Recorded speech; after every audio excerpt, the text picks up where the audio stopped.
That's always good. Good morning, Mark. Hey, good morning, Sam. You have your coffee? I do. Happy New Year. Happy New Year. Happy New Year. Happy New Year. And also to me, happy first anniversary. Mm-hmm. Right. Did you get a wedding crash or anything? No, we did not do that. We elected against that, but we had a good time. It was a good anniversary / Good anniversary. Good. How was yours? It was good.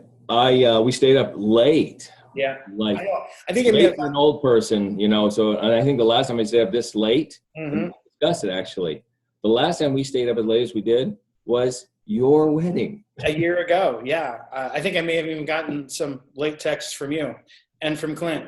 And yeah, absolutely. Because I was up late too. But people don't care about us being up late. No, they don't. They care about the mission. So we were just talking about this off air, and now we're on air. What I want us to do for the mission, and this is on my brain because over break, I had a chance to read more and not that normal academic school-focused reading stuff that I do, but more just interesting stuff. I was reading a really good book called The Boy Kings of Texas, and I think a great mission, and this goes for students, staff, parents, volunteers, everybody, tell somebody every day this week, another member of that core group of stakeholders, what is your favorite book or story or movie even, and what you like about it. Now, that might be something that you read years ago and it's always been your favorite. I mean, you've heard me talk that I can talk about Into the Wild ad nauseum because it's one of my all-time favorite books, but I'm probably going to be talking about Boy Kings of Texas because I just read it over break. But those conversations, we learn so much about people, and it's also awesome when you don't just say, that's my favorite book. It's my favorite book because, and then follow it up with, you got any good stories? Anything cool on your mind that you've been reading or somebody told you or you watched? I think those stimulate a lot of great conversations where we learn more about people. That's what I'm thinking. So now how do you suggest people start that conversation? Like if it's teachers to students or whatever, how do you see that going down? Students, we always like to talk about, hey, what'd you do over break? I think as a teacher, it would be great for you to say, hey, I had a great break. I got to tell you guys about this awesome story that I read, or this book that I read, or even, like I said, a movie that you saw, because to me, pretty much the same thing. And did you guys see anything cool? And again, when you say, hey, this is why I love it so much, it makes it so that you own the book a little bit more. And it also makes it so people get a glimpse into your intellectual soul, if you will, about why it's important to you and why it means something to you. Like when we were just talking off air, I'm ranting about this Boy Kings of Texas because there's a lot of cool stuff I can identify with. So yeah. Does that make sense? Yeah, it does.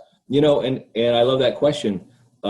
Ask me why I love it so much. So, and I've seen people do this, where they scan a copy of the book, or you can scan a copy of the cover of the movie, stick it outside your classroom door, and the question could be, ask me why I love this book so much. Yes, I think it's a great idea. Yeah, I mean, that'd be a great question. So kids, I can see high school kids coming in, even the ones who don't like the teacher. I mean, that's a great opener question, right? Yeah. And it'd be good to hear what kids are reading too.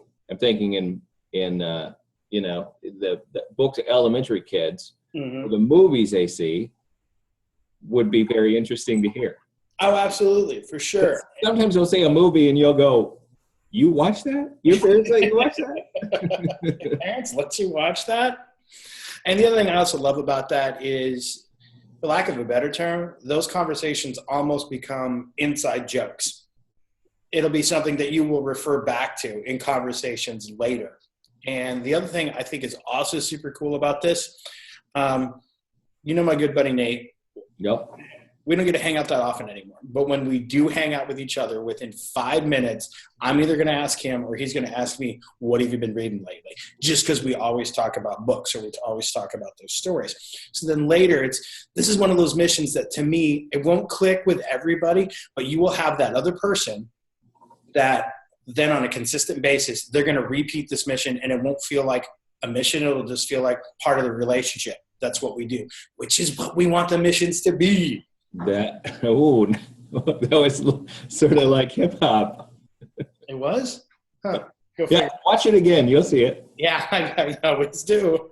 I will watch it again. You know what's interesting, Sam, is I think I texted you the other day when Carrie and I were out. We were at a restaurant and we met some random stranger.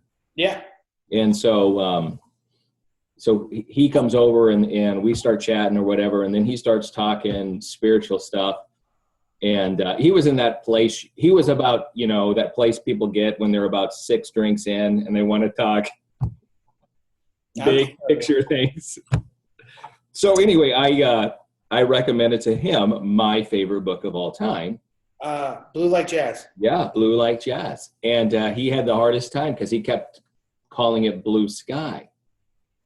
So I gave him little like mnemonics and ways to remember. That's good of you. That's good of you. Thanks, man. See, I feel like I already did the mission. I feel like we connected in some way. and here's another thing. I know you just said I went all hip hop before, whatever that means, but I love that you just said, hey, I told him about my favorite book, and I said Blue Like Jazz.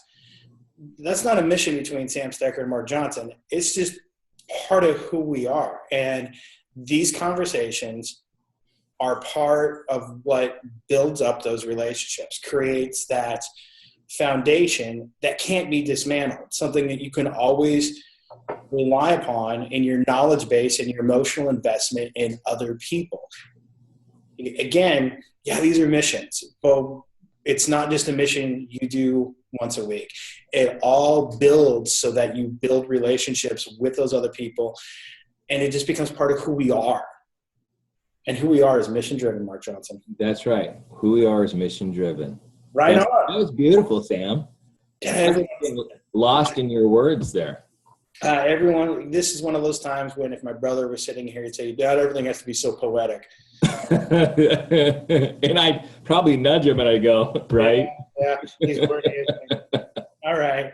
You got anything else before we wrap up this second mission? I do not. No. Hey, when this mission airs, I think that you and I will be on or about to get on a plane to go to mission, the YMCA Mid-America Camping Conference. So looking forward to seeing you cats there. So when you see us, we're going to tell you to watch our missions and our keynote speech.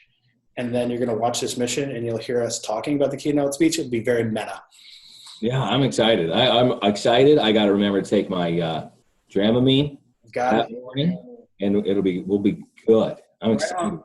Meet all those people. Absolutely. Before we wrap up, as always, you're going to go find this video on Strive, which helps schools tell their stories. We're going to make those stories worth telling, and also check out our buddy Josh, Team Concepts, some great team building stuff there. Hey, Mark, until next week.